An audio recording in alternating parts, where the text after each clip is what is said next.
Our lives are a string of insights, flashes of inspiration that can be the catalyst for new ideas. However, our pace of life these days means we tend to miss some of them completely. I'm Dave Hill, and I'm the host of the Simple Reflections podcast, a fortnightly series of interviews with people from all walks of life.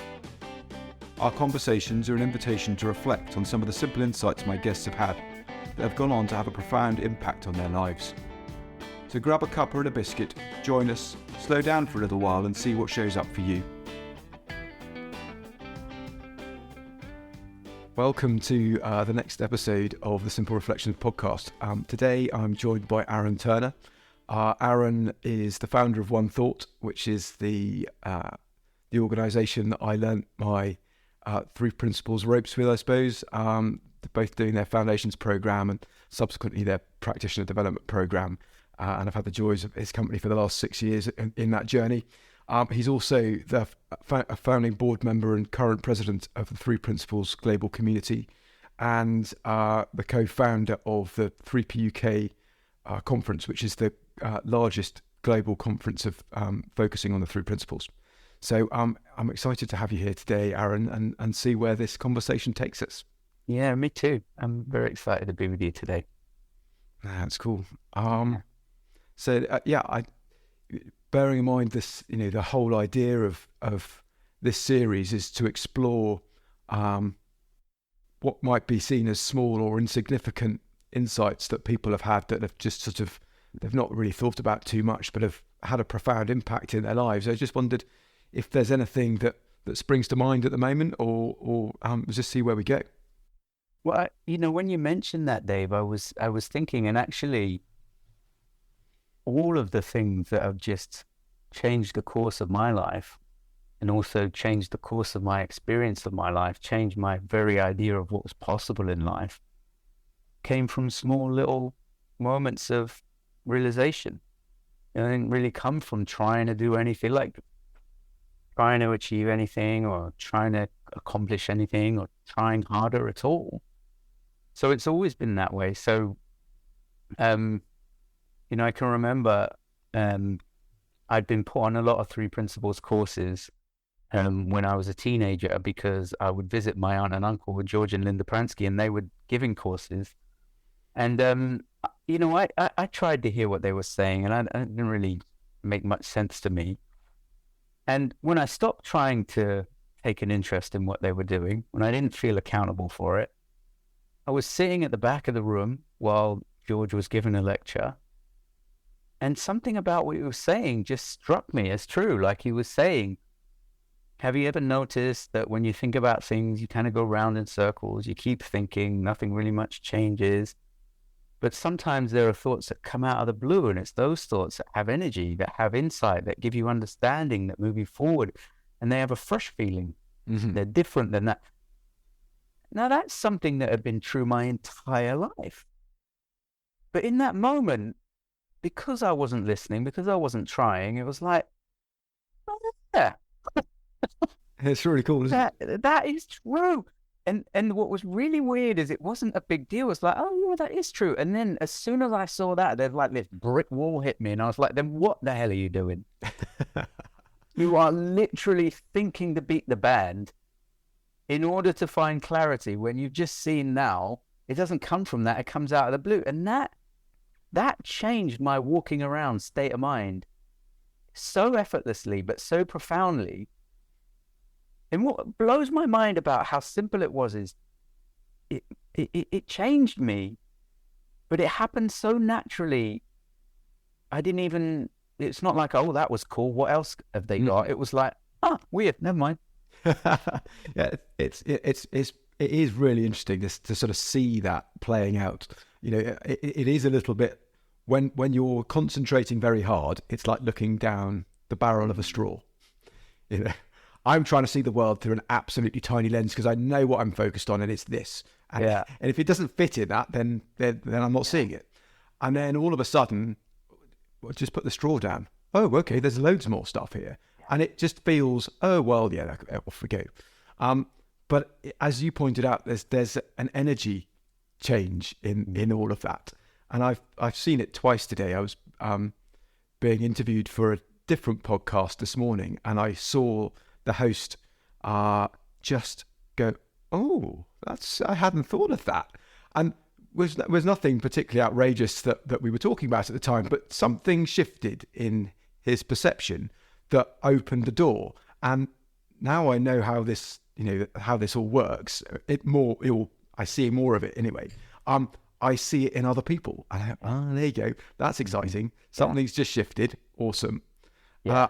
And I was hosting the Heartfelt Presence through Principles sort of Zoom room thing earlier on. And there was a guy in there today who has been coming back again and again and again. And there's a general energy when he asks a question of, this is all rubbish and I don't know where to go. And it just, you can feel the heaviness in him. And then today there was a real energy and interest in his question. He still was a bit stuck, but his engagement with the question and the potential of there being an answer that was going to be helpful for him had shifted from, I have no idea where I am and this is like walking through treacle, to, yeah, I don't know where I am, but that's okay. That, there was a real energy in him. And I said, that's interesting, isn't it? Because can you feel the difference in that? And he went, yeah, I think so. I think I know what you're talking about. I said, well, just be curious about that. Just play with that. Yeah.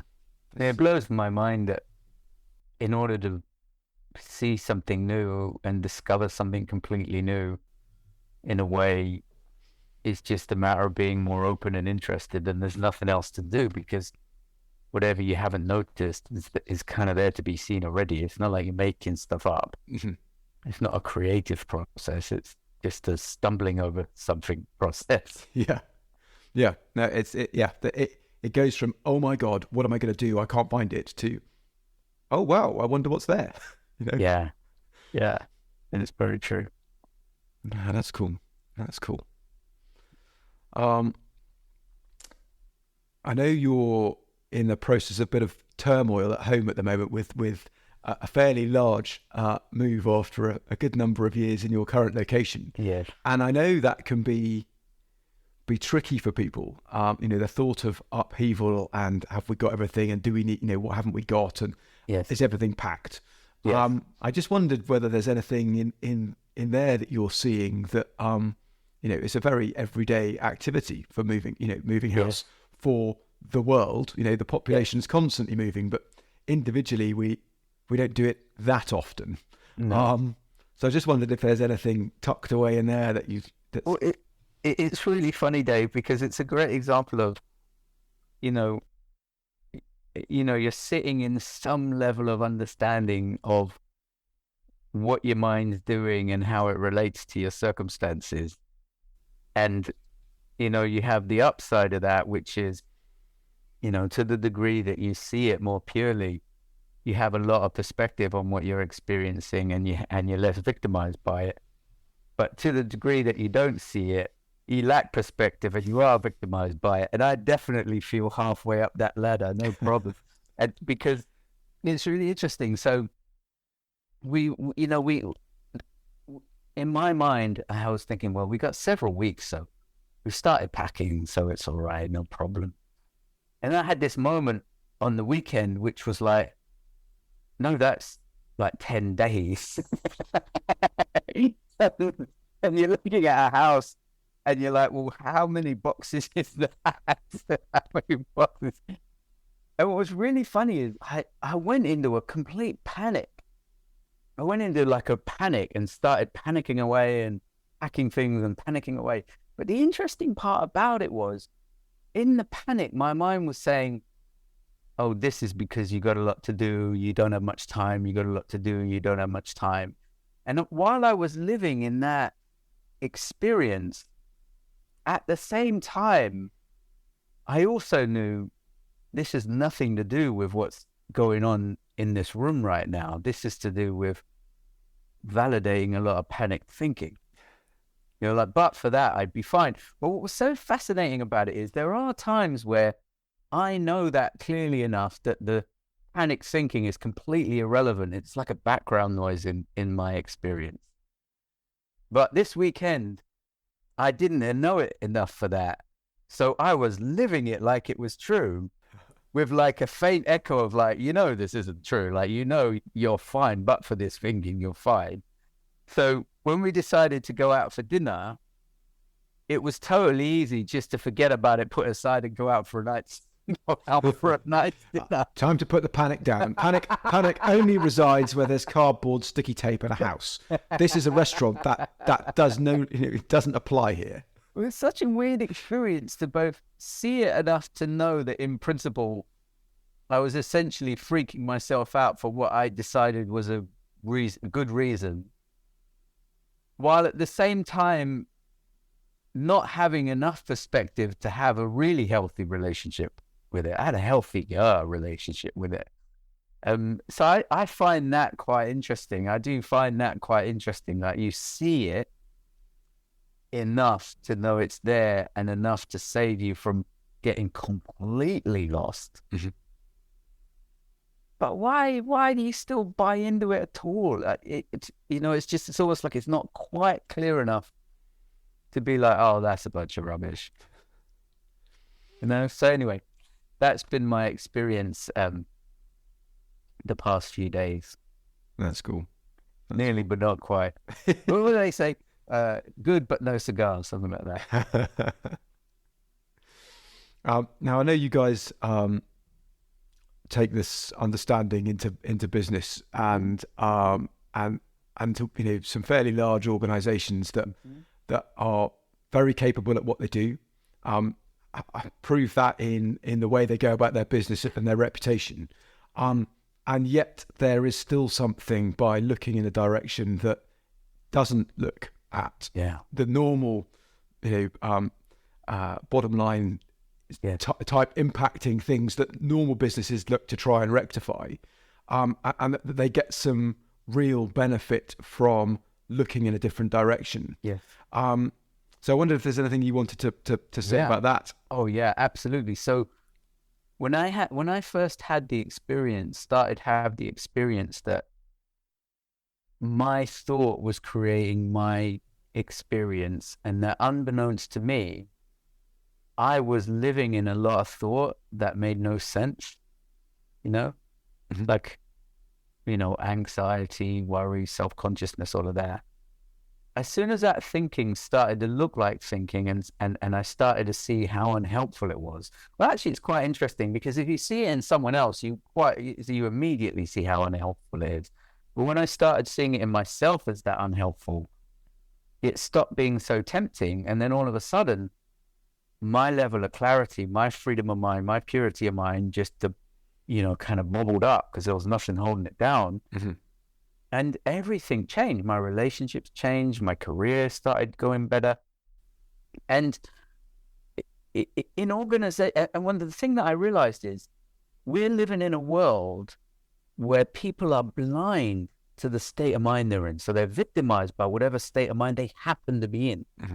So when they're in a great state of mind, they're like, oh my God, I'm on fire. I hope this lasts. I have no idea what it's to do with. And then when they're doing really bad, they're like, oh my God, things suck. I'm rooting around for what's causing it. And I got 3 possibilities. It's either this person, that job, or this relationship. And you're like, oh, no cigar. So, and then the rest of the time, they're wandering around in this in-between state that we all call normal, right? And when I started to see that once this area of our lives becomes visible, all of a sudden you start to see your potential to be in a completely different state of mind in the same circumstance, and how profoundly enlivening and helpful that would be. Mm-hmm. And I saw that once this understanding started to gain ground, it would be a completely instantaneous that it would use to help people that we all agree aren't doing well, because we know they need help. Mm-hmm. But the unanswered question is, what about the rest of us that are normal? Because normal is not happy, it's not clear-minded, it's not engaged, it's not in enjoyment, it's not on fire, and there's no reason it shouldn't be, because that's a more natural state. So that got my attention. It's like, normal is not a clear mind. We need to get to the point where normal is a clear mind. And having worked in organizations, I could see that the normal unclear state of mind, with all its stress and tension and reactivity and fault finding and grudge holding, right, was costing organizations a lot of time and money. Mm-hmm. And what's more, people didn't like being in those organizations because of the way that they were thinking. Yep. So I suddenly realized from the work we were doing that when people's state of mind becomes visible, and also when it becomes improvable, there's a huge return on investment.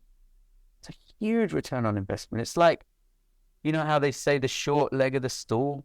Mm-hmm. You can be really committed, hugely capable, learn like crazy, have all sorts of processes, techniques, theories, knowledge. If your state of mind's not good, it's going to derail all of that. You know, it's like having a fantastic car with no wheels on, mm-hmm. or it's got wheels but no tires, right? So I suddenly thought, well, businesses need to understand state of mind because it's an invisible performance factor. They need expertise in it. And that came from one of the large Fortune 50 companies we were working with. We worked with them for a number of years, and one of the directors came to me and said, "This is not right, Aaron." So what do you mean? He says, "Well, this is a leadership performance variable. This is an organizational performance variable. We need to be the experts in it, not you." And I was like, oh, yeah, that's true. And that changed my mindset. It's like, he's absolutely right. So ever since then, I kind of had it as my mission to get an understanding of clarity of mind on the dashboard of professionals and organizations as a way for it to kind of affect the normal state of mind of the world. Mm-hmm. So when That's we really work cool. within organizations, people get clearer, happier, more resilient. All the performance variables go up, but everybody has a nicer life too. They're better parents, they're better brothers, sisters, partners, spouses. Yeah, that's cool. It really is. And what's really cool about it is when we work with teams and professionals, that energy change that you talked about, Dave, when that happens, they're like, this is cool. Like we started working with an organization that we worked with a number of years ago, and they wanted to refresh their understanding after the pandemic. And we started with this group. So we found a way to make it more scalable and cheaper. So we're working with this group. And this woman came up to us. She said, I did this training 8 years ago. Best thing I've ever done. Best training. I've done a lot of training in my job. Best training I've ever done. It changed my life, that energy change thing was there, and it was still there, mm-hmm. Which was just wonderful to see that. It's huge. It's huge. I think what's most exciting about it is that it's nothing special. It's in everybody to start off with. Yeah. So it's not as if we need to find a few angelic people in the world and plump them in places that provide pools of calm for everybody else to sup off. It's not that.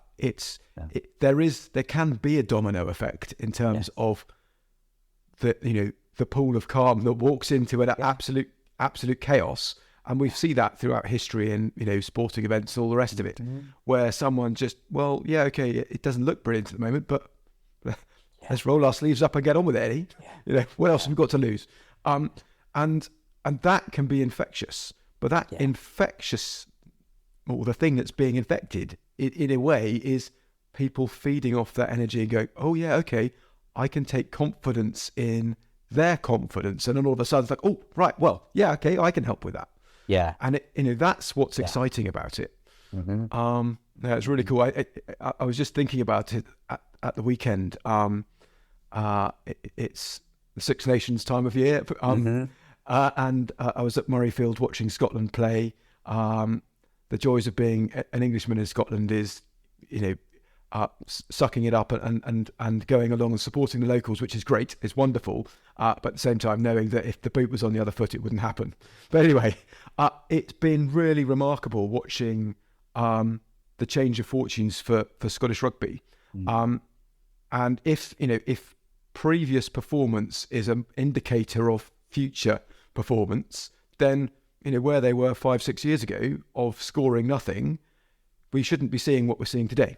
And it's the attitude of a couple of players of let's see what's on, let's give it a go.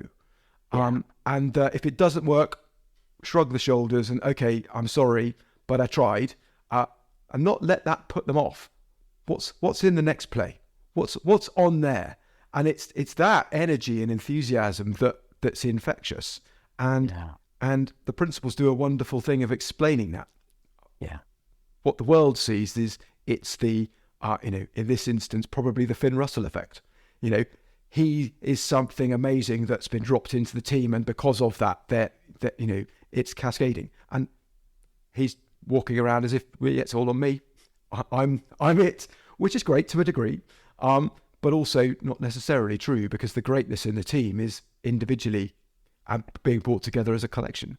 Yeah, and what you're pointing to, Dave, is when someone's got an unburdened mind and is comfortable walking around in it, it's powerful. It's really powerful, and it really is infectious.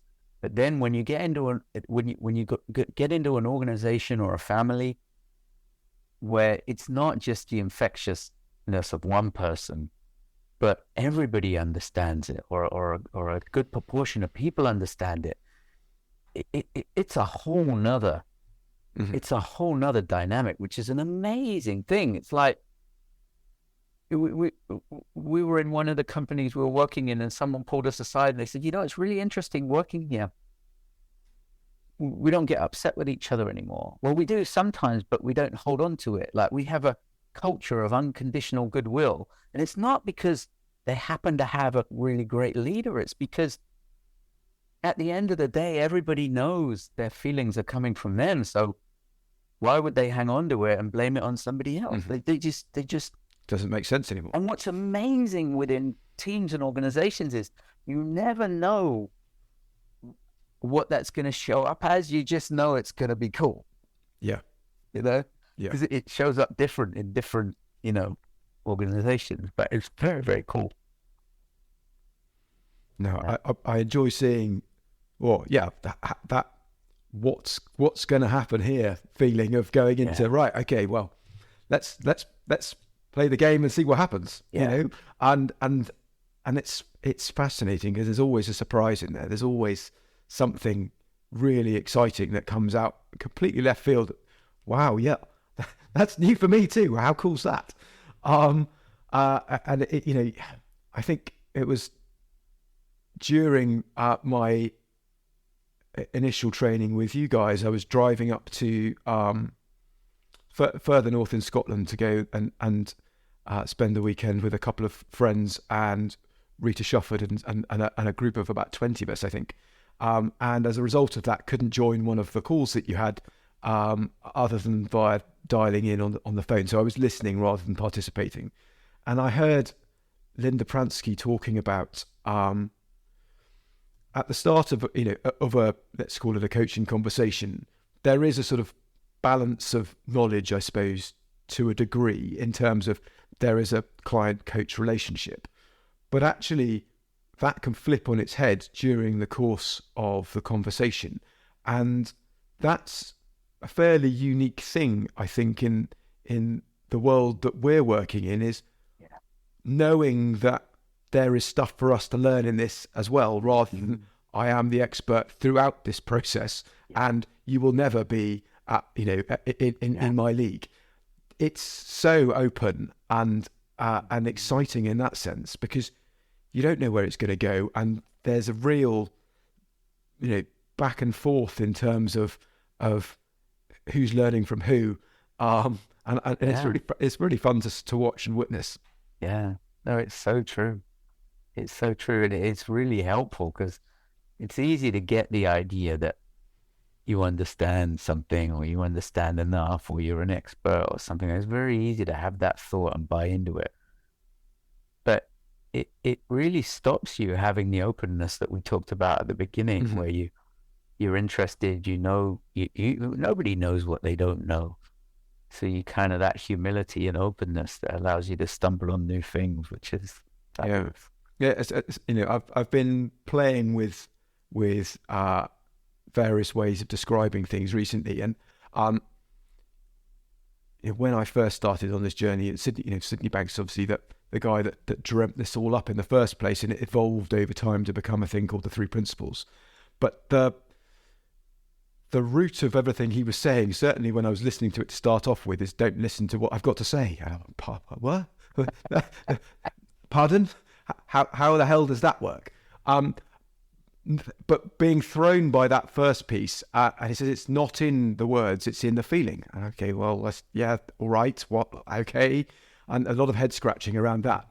And over time, I've got more comfortable with all of that and have been able to see a little bit more around it. But for me, it is it. That is it. When that sort of quiet confidence, that humility that you're talking about, that is us at our most open and creative, our most curious, and almost in a state of wonder and well, what's out there? Let's have a play. If that is us grounded and ready for the world, that's the feeling. And then anything else other than that is an indicator that we're slightly off center at the moment. And that's wonderful, because it then means anything that's uncomfortable, feels painful, is just saying you're just not quite you're not quite at home at the moment in yourself. So that's okay. You're fine, but actually you'd be better off more in the middle. And the same at the other end of the scale of overconfidence and headiness, sort of intoxication of, I'm it. Yeah. Check me out. That in itself is a warning to say, be careful. Yeah. You're setting yourself up for a fall. And it's so lovely to realize that, there is this delicate balance that we're playing in life. But the things that feel either out of control one way or the other actually just indicators to nudge us back into the middle ground where all the magic happens. And I think it's been really cool to play with ideas along the way, and see what comes up from that.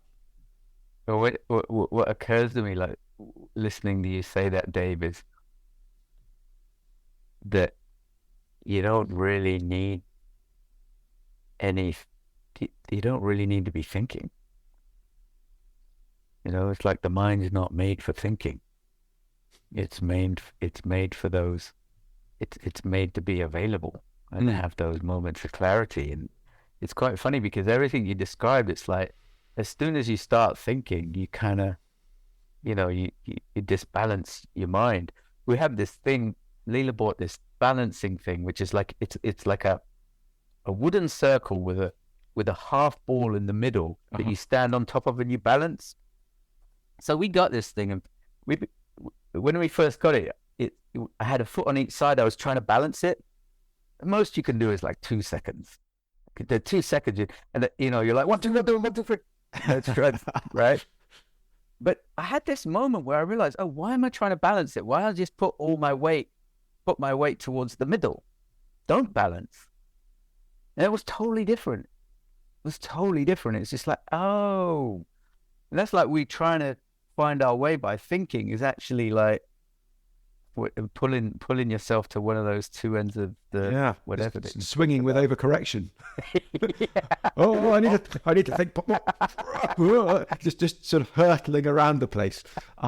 It's more fun in the middle. Thank you.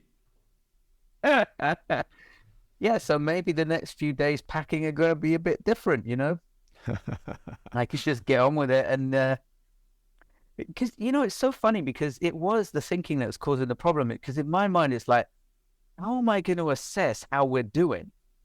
Whereas actually we're either done or we're not done. I mean, that's basically the situation. We're done or we're not done. Yeah. And the assessment of, well, how are we relative to being done? Well, we're not there yet at all. And I've been trying to figure out, well, just how not there are we? How close are we? Yeah.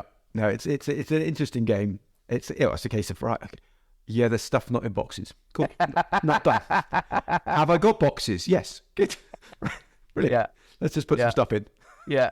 Well, I get this, and this speaks to the other part, because the part that we don't, we talk a lot about thought, but we don't always talk a lot about the intelligence of life, that our mind is the intelligence of life. It's not Aaron Turner's intelligence, which allows you to have a lot more faith in that than you do your own thinking.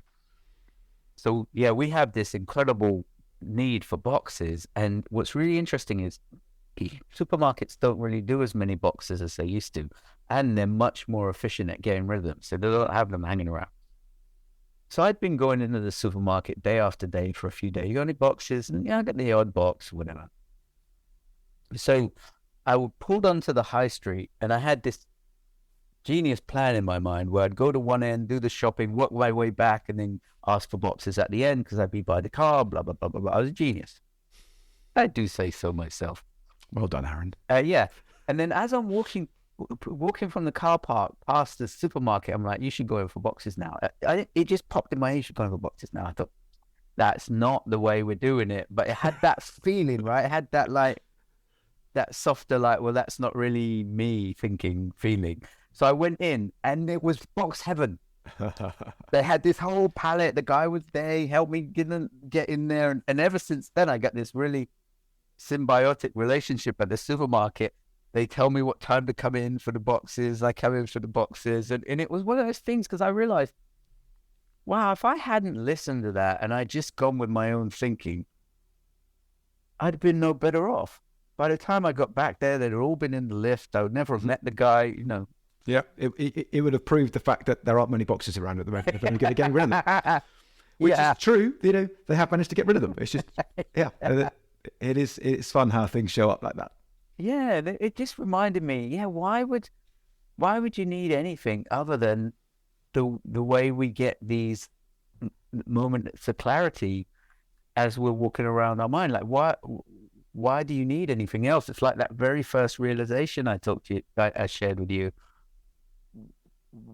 Why would you look for anything from your own thinking when it doesn't come from there? And it was just such a nice example of that. And I was in such, when you get your head into a thought and you're kind of in a rush, like you got your program. I was like that, but it was just that feeling of that lighter energy change that you talked about. It was like, no, I think that's, we might call it wisdom or insight. I think that's something to listen to. I didn't want to because I had my program. Well, you had your plan. Yeah, I had my plan, right? Exactly. I'm on rails. Yeah. But it's a nice example of how a little bit of understanding, just a little bit of having seen, there is something deeper than my own thinking. It is powerful. Does know more than me. Just that little bit of understanding was enough to be like, well, no, you should go in. Don't be an idiot. Yeah. Absolutely. With my sort of military background, we love a plan. Absolutely love a plan. But we also know that the process of planning and trying things, conceptually trying things out before you do them is the helpful bit. Because actually, once you press play, someone else is involved in the game now, and it's not necessarily going to go the way you hoped. So we create plans hoping that things are going to go our way, knowing that they're probably not, and being flexible to step around that. And the way we allow ourselves to do that is focusing on a critical thing. So it tends to be known as the main effort. If people run out of things to do with what they've been told to do, or what they've been told to do is no longer viable, if you can't speak to anybody, do something that's trying to achieve the main effort. Mm-hmm. So there's some focus, and that allows people the freedom to be creative with, okay, right, I've got to this point. I can't really go any further with what I've been asked to do, but I know if I'm supporting that, then I'm doing the right thing. It's being given permission, and this is a systemic permission being given to do something, but equally we can do that for ourselves in any moment. When I've seen it in organisations where we've created a plan, and it now needs to run like that for the next 18 months and cost no more than it was planned from the start, whether you've learned something new or not. I remember being told off having delivered a project because it came in slightly early and under budget. So you obviously didn't plan well enough. Okay, I'm very sorry it saved you money, and I'm now available to do something else. I'll do better next time. It just made no sense. But in terms of this is how we measure success, then the success is measured against the plan. I understand that. But we learn stuff as we go. Things show up differently. Things arise that we weren't expecting, and we'll deal with that in the moment. It's just I've been fascinated at how different organisations get completely caught up on it's outside the process and therefore we can't do it, even though that feels like the right thing to do. Yes, that definitely looks like a better thing, but that's not how we do it. Yeah. Okay. Yeah. Yeah. Well, I mean, that's another great example of how, when people's state of mind is invisible, there's kind of almost a mystical belief in processes and technical things. When we know full well that technical excellence does not guarantee high performance. Mm-hmm. You only have to look at golf or tennis or any kind of sport. And business hasn't really realized that yet. So they say, if you have a good plan and you have the right techniques and you stick to it, you'll be good. Well, that would only be true if there wasn't states of mind involved. Mm-hmm. Absolutely. And when they start to realize that there are states of mind involved, it really gives a context for having a better understanding, a less kind of rigid understanding of those things, because you can see, it's the state of mind that's driving it. And then you get a bit more of a responsive understanding of what looks to me like a fuller picture. Yeah, no, it is interesting.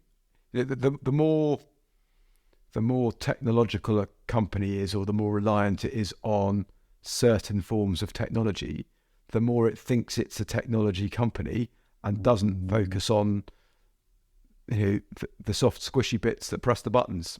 Yeah. And actually, the biggest asset in any organization is its people. Yeah. And they're almost seen as a sort of, it can be seen at times as a sort of an awkward consequence of doing business. Yeah. This is a difficult overhead we've got to manage. It would be much simpler without them. Potentially, if you can do everything with robots, awesome. But that's not true, because even the robots need to be looked after. Yeah. Well, in my experience, Dave, again, I know I would say this. I say this about almost everything, that it's because the whole state of mind part is invisible. People are seen as difficult, unpredictable, awkward, problematic, etc., etc. But once you can see that when people's state of mind is clear, they are fantastic assets. Mm-hmm.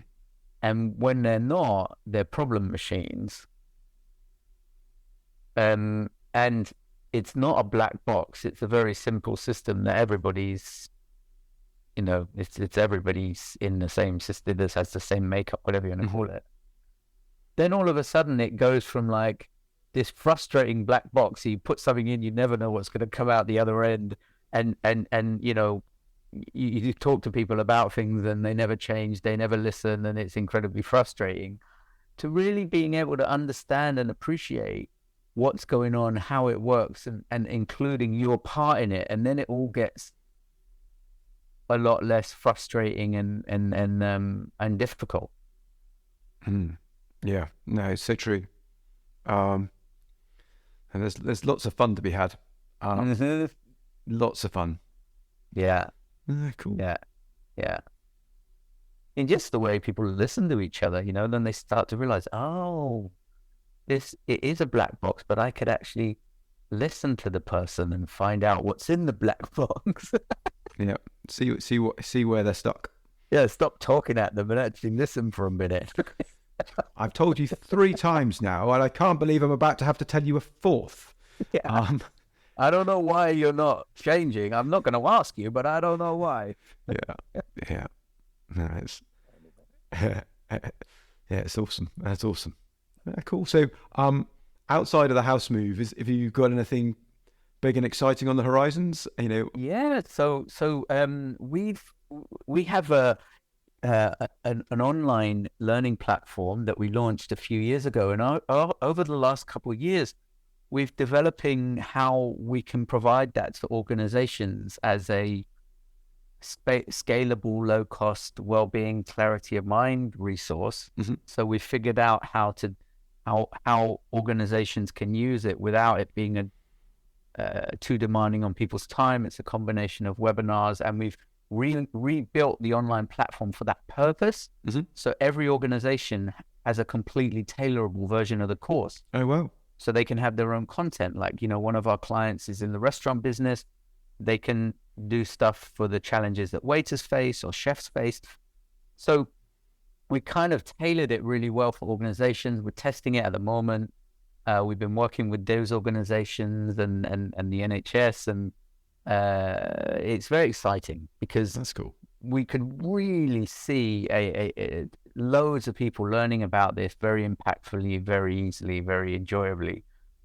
And the time and resource commitment is much, much lower than when, we're spending 3 days with a group of 15 people. Mm-hmm. So it's very exciting. That's cool. So if people want to get hold of that, I suppose it's just contact you via One Thought, and I can see you. And you if you're from an individual and you're interested in that course, you go to onethoughtonline.com. And if you're an organization and you're interested in it, it's onethoughtwellbeingonline.com. Amazing. Yeah. Cool. Well, thank you so much, Aaron. It's been lovely catching up with you and hearing what's going on. And thank you for sharing at this difficult time in your hectic schedule of moving house. Well, it's a welcome relief from what until this conversation was some very stressful thinking. But now I'm very pick that back. Yeah, well, no. I feel like I've had a little insight while we've been talking, so I'm feeling pretty good about the whole thing. But I could just be overconfident. Amazing. Well, thank you very much indeed for joining us. Pleasure. Thanks for having me. Thank you. Thank you for joining us today. If you've enjoyed the conversation, feel free to subscribe and join me and my new guest next time.